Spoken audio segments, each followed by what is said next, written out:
We're at that time of the year where we're beginning to think about that upcoming breeding season for next year's calf crop. One of the questions that'll come up for producers, especially those that do artificial insemination, is how well will those 2-year-olds rebreed? You know, we understand that the 2-year-old that had her first calf this spring is still growing, and she is in that process in her life where she's changing from baby teeth to adult teeth. All of this means that it's harder to keep body condition on her into calving and then past calving into the breeding season. Look at this data that comes from the University of Missouri. What they did was look at the impact of body condition score at calving. If you look down the left-hand side of the particular table, and across the top is the change in body condition score after calving through the next 90 days. And then in the table is the number of days that they predicted it would take that heifer to come back into heat to have a chance to rebreed for next year's calf crop, the number of days between calving and return to estrus cycles. I want you to zone in on a couple of key numbers in this table.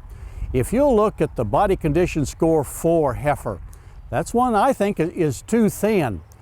But even though she calved as a 4, they fed her enough to gain a full body condition score between the time of calving and the start of the breeding season. So she's up to a 5 or 5.5. Compare that with a heifer that was in pretty good body condition, 5.5 at calving time, but lost a half a score.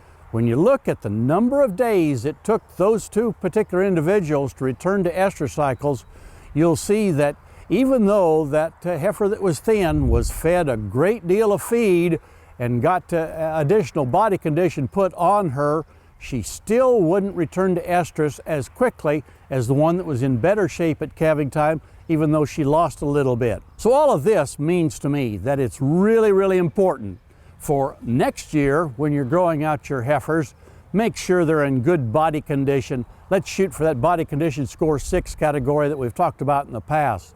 Also, this data emphasizes to me the importance of breeding our replacement heifers a little bit ahead of the cow herd so that they have a chance to have longer days between calving and the start of the breeding season, and therefore stay on time with the rest of the cow herd.